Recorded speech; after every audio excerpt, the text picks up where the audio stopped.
Hi, my name is Cindy, and today we're going to talk about how I was able to get into 15 top colleges by myself. So, if you hadn't watched my last video, this 2019 college application season, I got into, in chronological order, University of Texas at Austin, Presidential Scholar, University of Houston, Honors College, and Northeastern University, Presidential Scholar, and Honors College as well. And those three were my safeties. And then after those three safeties, I got into Vanderbilt University, early notification through the Mosaic program. Then I got into Johns Hopkins, University of Chicago, Duke, Swarthmore, Northwestern, USC, Rice. And then on Ivy Day, I got into Dartmouth, Brown, University of Pennsylvania, and Yale. And I will be attending Yale University this fall. Most likely major in neuroscience and math. And I'm on a pre-med track, so I'm going to medical school after that. All right, now that that's out of the way, time for a little disclaimer. So, disclaimer one, I am an ordinary person. You know, like you see those other videos about people who say that they're ordinary and then they wrote a book or they won national or international awards or they did research or started a company or something big like that. I didn't do any of those. I had like pretty much two extracurriculars. Okay, not two, but it feels like two. Extracurriculars that were just basic. Number two, I did not attend a magnet, college prep, private, or any type of STEM high school that really prepares you for college. I just attended a regular high school as just like any other high school, public high school. And the high school is average at best, like it doesn't have the best percentages. And actually nobody has ever made it to the Ivy League. Everyone just usually goes to our flagship University of Texas at Austin. That's the highest that they can go, pretty much. And I was actually the first person in my entire school district to get into the Ivy Leagues and all these top schools. Okay, number three, affirmative action, or you know, like those comments that always be like, it's because of affirmative action or it's because you're black. Whatever, it's old. That's old and outdated. Like, really? Obviously, I'm more than just my skin color. There's other factors too. So, yeah. Now that those disclaimers are out of the way, let's get to the stats. So, in case you're wondering, I'm just looking. I have everything written down on this iPad I got with a scholarship. So, yeah, okay. So my stats. So my AP scores were not perfect. In fact, I only studied for one AP test. That was freshman year. I took US Government and Politics. I studied for that, and I got a 5 on that test. All my other tests I did not study for. So I had 10 AP classes. So the one test I studied for, I got a 5. Then I got 3 4s, 2 3s, 3 2s, and a 1. So, yeah, I did not pass every test, and I didn't even study, so, because it just didn't make any sense. Like, every time it came to AP season, I was just so burnt out, like, I just didn't want to study. So the scores I actually sent to the colleges were the 5 and the 3 4s. I actually got the 2 and the 1 junior year, but I didn't send those. I just self-reported the 5 and the 3 4s, and so they were left to wonder what happened to the other 2 AP classes I didn't report. Alright, so my SAT, my SAT score was really bad. So what had happened was, you know, I started off the same track, you know, this whole process. I started off in 8th grade. I wanted to go to like Harvard, like Yale, like these high Ivy League schools. So of course, I like put myself on a track where I took the PSAT 9th, 10th, and 11th grade. I got around the same scores, like 1090. The highest was like a 1210, something like that. And I was just realizing, like, every time I take the test, I'm like, you know, the SAT is not it, but you know, you just have to do what you have to do to get the score. So actually, what happened was, I work at Domino's Pizza, so I had a job. So I saved up for a whole paycheck, and then I spent all of it on getting SAT prep for one class. Actually, it was, yeah, one class. It was expensive, okay? So we went over there. my first session was math, right? So I did the math, like, it was with this other high school senior who got a perfect score in math. So supposedly he was trying to teach me or whatever. But every time I do it, like, I kept getting everything wrong. I'm like, I'm never gonna get this right. What do I do? Like, I'm here worrying. I'm like, I'm not gonna get into these top schools. Like, I don't have the right scores. What am I gonna do? That was, mind you, that was like February of junior year. So early last year. So I was like, what am I gonna do? Then your guy was like, you know what? Have you considered the ACT? Maybe it might be easier. I'm like, you know what? You're right. So I switched over to the ACT. But either way, I started to take the SAT with my school because it was required. I got a 1250. Obviously, that's not even in the range. So I took the ACT in April of junior year. I got a 27. I'm like, okay, I can work with it. I can work up to the range, which is 32 through 36. So I started studying for the ACT summer before senior year. That's when I started studying for the ACT. So I kept studying to the point where I was getting like perfect scores on like the English section and then only missing a couple in reading. But math and science, let me tell you, my school does not prepare anyone for math and science. So you would take the classes, you would do well, and then you take the ACT and you're just behind, like you don't know what anything is. So actually before school let out, I signed up to take summer math classes, also because since I had moved around a lot because my dad was in the army. So I was behind a math class. Then I wasn't set to take AP Calculus senior year. I was set to take pre-calculus. So I'm like, you know what? We're behind in our ACT. We're behind in our college math. When I get to these top schools, you have to take calculus, which you really don't. But that's what I thought. So I paid for 2 classes at the community college. That was also expensive. Textbooks. So I took trig and then pre-cal during the summer. While I was doing that, I was studying for the ACT and working and whatnot. So second time I took it, I got a 30, which was in July. And then the third time I took it was in September. And I ended up getting a 32, which was maybe kind of mad because in all my practice tests, I was getting 34s, 35s, 34s. But then, you know, I got there, the science section messed me up, like literally. So the score that I actually sent was the 32, which is a 35 in English, 34 in reading, 30 in math, 29 in science.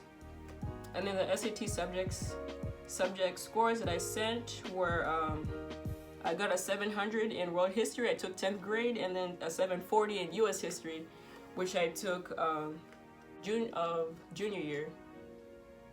So like right after I took the AP test for US history. So I took that. And so like, let me tell you something, like scores do not matter. They don't. It's like once you reach a certain range, you don't have to worry. Like they're not gonna turn down someone who has 32 over someone who has a 36, right? Because plenty of people have a 36, do not get in, okay? Your scores are just a threshold. So looking at all the top schools I had, the range was from 32 to 36, right? But most people were over 34. It doesn't matter. You're still within the range. So I was like, when I took the thing in September, I'm like, wow, 32, this is not it. But I'm not gonna study again because I studied really hard. Let me tell you, there are a lot of people who don't have high scores who also get in that I've talked to. I know people with like 1370s on the SAT who got into Stanford, Harvard, whatnot. I have one friend who also got a 32 and he got into the same schools that I did, including Stanford, Columbia. So it doesn't really matter. Ranking, I was ranked number 1 going into the college application season, and then I would drop down to number 2 randomly, and then I went back to number 1. So I graduated as the valedictorian of my class. So looking at my common application, the honors I had, I had 0 honors. Like I was like grasping at straws trying to make this thing for my honors, because I was just thinking about other people, like those YouTube videos, I swear they don't help you, like they don't really help you. It's not relatable. But anyways, it doesn't help you if you don't have anything going for you. So my honors were just pretty basic. I had AP Scholar with honors, whatever. Academic all district, which really didn't mean anything. It just meant that you had like a 4.0 GPA while you played a sport, which I got through varsity soccer, doesn't mean anything. I put A honor roll, like, doesn't everyone have A honor roll? All 4 years, National Honor Society, whatever. And then I was also National Technical Honor Society. Okay, so let's talk about the ECs, extracurriculars. I had like literally 0 extracurriculars. I was grasping at the straws, let me tell you. Let me start, let me give the whole story. So 9th grade, I went into high school like focused. I'm like, I have to be valedictorian. I have to get into these schools. To get into these schools, you have to be working hard from day one. Like 9th grade was like my hardest working year. I think 9th grade and then 11th grade towards the end, it was like my hardest working years. So 9th grade, what did I do? 9th grade, I was in student government. I was the class secretary. I didn't even have to run. Like, I was the only one who raised my hand, so that's what I got. And then I was also in Key Club. I went to like 2 things for that. And then I was in marching band, and then and then I was in symphonic wind ensemble. I was second chair flute for that. And then I was in soccer. I like, those were the 5 things I did. Wait, no, I did 6. Then I was like the class representative for the math team. So I did a lot, and whew, that was too much. So then we had to move again. So I moved to a new high school.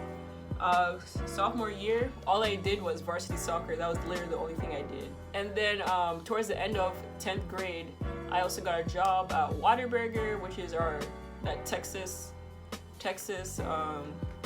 like burger joint, whatever, franchise.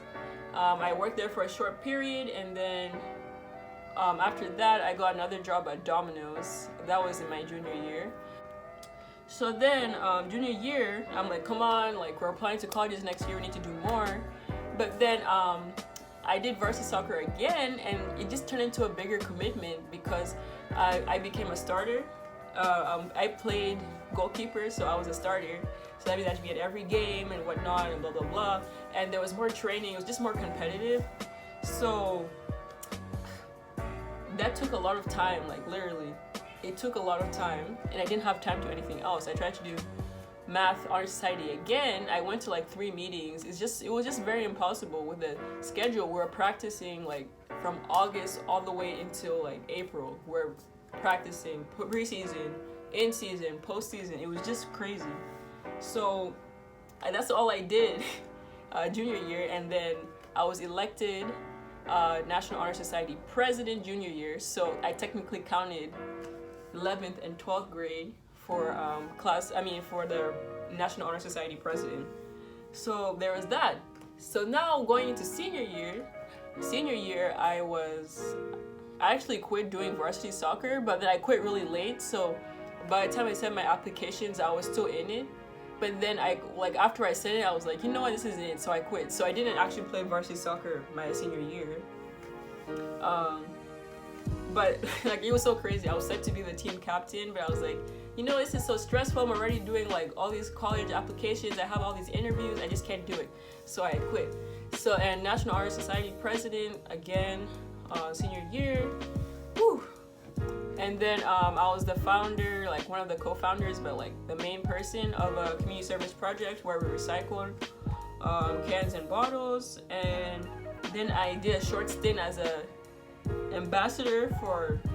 school ambassador. And yeah. Oh, I forgot also, I volunteered at the hospital the same summer when I was doing the classes. I started for the ACT and going to work. I was working like 30 hours a week. Whew, that was crazy. I did not sleep junior year summer. But yeah, that was like the whole span of what I did.